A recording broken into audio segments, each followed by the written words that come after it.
My name is Sterling Carl Tucker. I'm the Catholic Glorious Gorgeous Genius Guru. It's on a mission to make Keycat Technology Corporation, starting with CPS collision prevention systems, which will save 1.3, has the potential, and no, it absolutely positively will save 1.35 million lives per year, which is 135 million per century, which is 3 times the amount of civilian and soldier deaths from both World War I and World War II combined, and then multiplied by 3.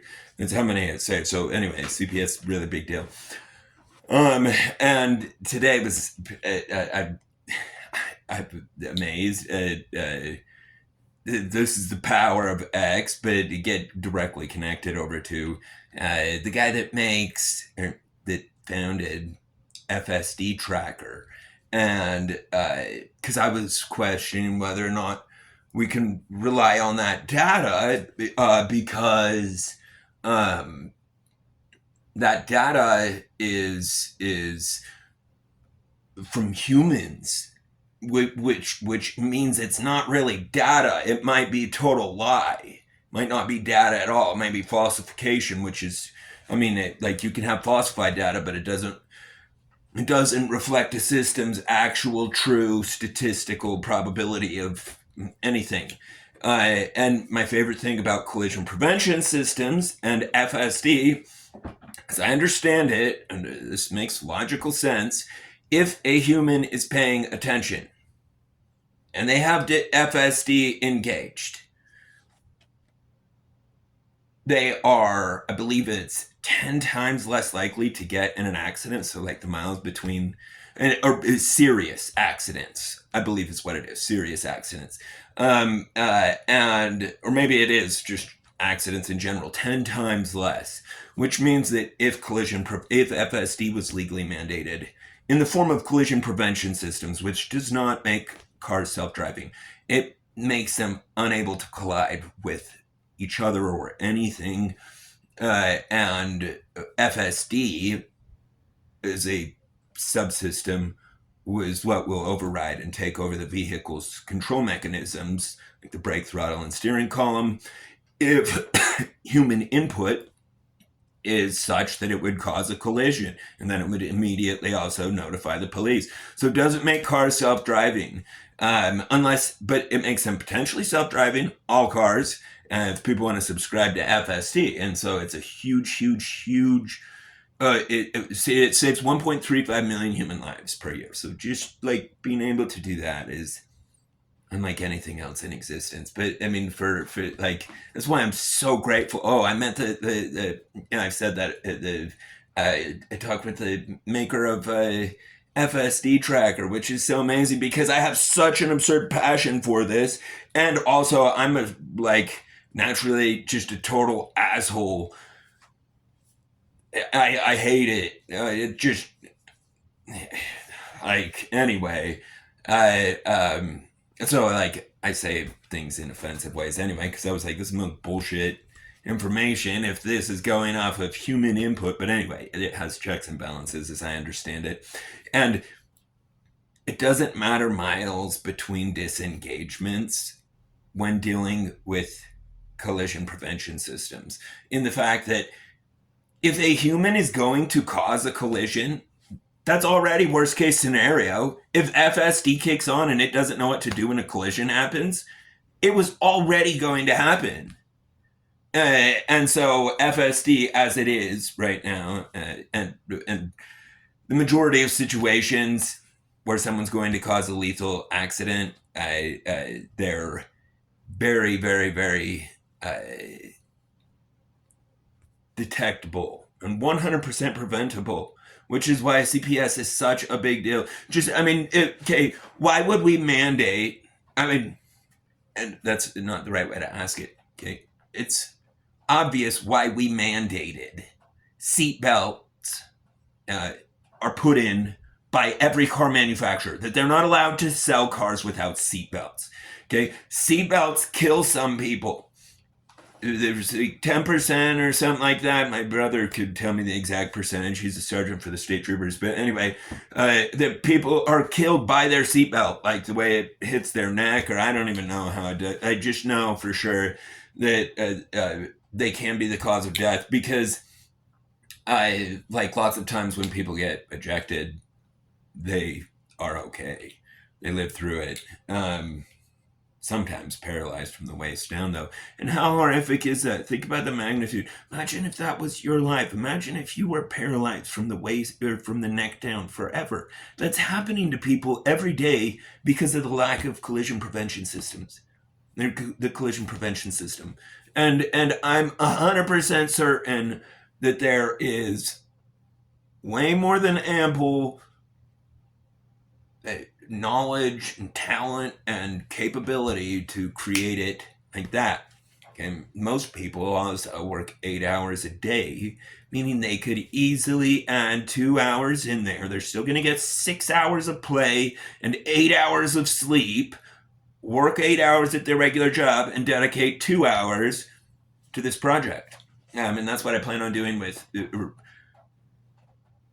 planting the idea into society, so to say. I don't care who does what. None of this is like, I'm not trying to do any of it for myself. It's just things that are required. But anyway, it's like,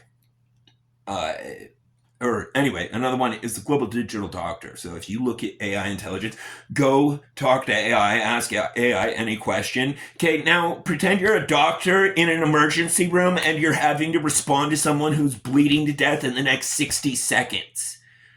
Okay, look at how important that precision, that speed that AI brings to reality as a potential.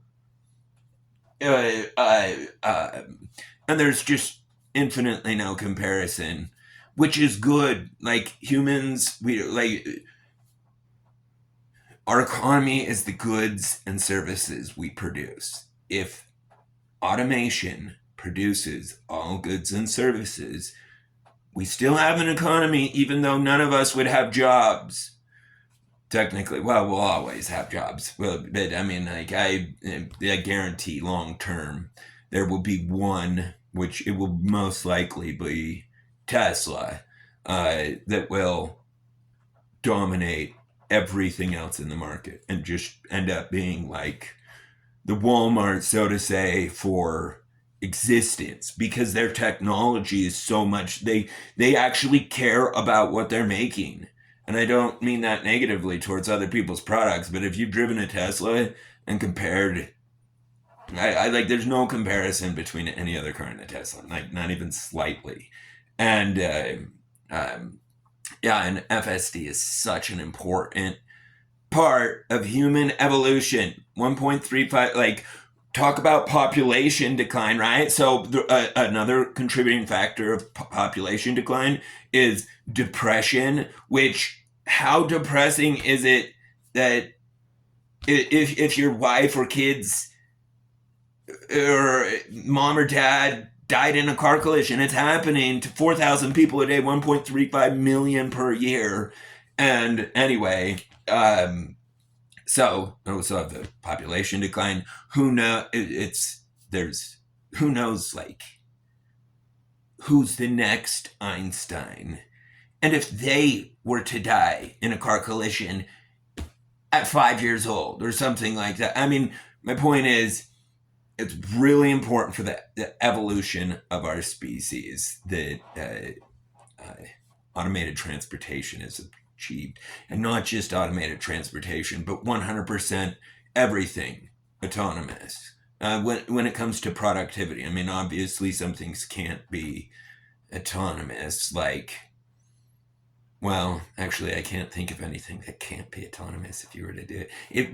That's the cool thing about computers and the way they manipulate space-time, is basically anything you can understand, it will understand if you teach it how you understand it, explain to it. I mean, it's so much fun to talk to these LLMs. I'm like, it is like, I don't know if you've ever seen it with Shaquille O'Neal, that movie Kazam. And it's basically like Aladdin, you know? I mean, that's the equivalent of what AI is. And it's just so astounding. It's such a remarkable, revolutionary tool that it has unlimited potential if people collaborate. Okay, if some dumb group makes an AI system that is hostile, I mean, like, anyway, so my point is there's many countries as possible need to be working on the same AI system so that there is a superior intelligence and superior power to keep life safe. And I feel like there's no one, I mean, no entity in existence more fit for that than Grok. Grok from day one, right from one of the very first things. I was like, asked him about it. I told him, you know, like I'm pretty obsessive with my Americanism. I am, in case you can't see, not tell. And I've been that way for, well, since I've understood the value of my rights and what my rights are, and my rights to bear arms, and my rights to protect life, liberty, and the pursuit of happiness, and not just my right, my duty.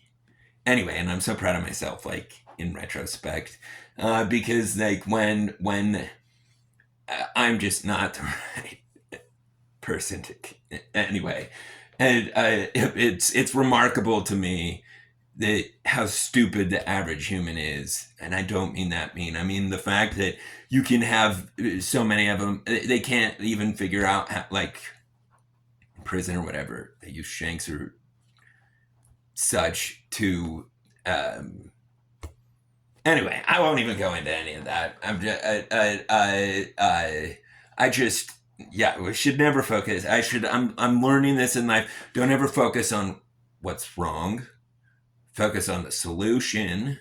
Oh, and you know, like it is a major problem too that there's 1.5 or I don't know. There's over 1 million Americans in cages right now, and the majority of them never hurt anybody. Like those are our workers. Those are our programmers. That's our future. Like, and they're being tortured and being made the equivalent of retarded because if like the brain and body is the leftovers of what you've chosen to eat, and that's an absolute molecular and biological fact. The physical body is like the molecular expression of DNA, but it's built upon molecules that come from exogenous sources. So it's really important that diet is addressed properly, which I don't know, the whole system within like the prison system, there is no such thing as diet. There's like the extreme malnourishment. And anyway, and I don't need to go into that right now, but my point is the economic potential of it. I'm out of time. I won't go on forever and ever because like our country, we all need to look out for each other, and we all need to make sure that as many goods and services as possible are created. So yeah, spread the gospel. You God love you, Dutch fan.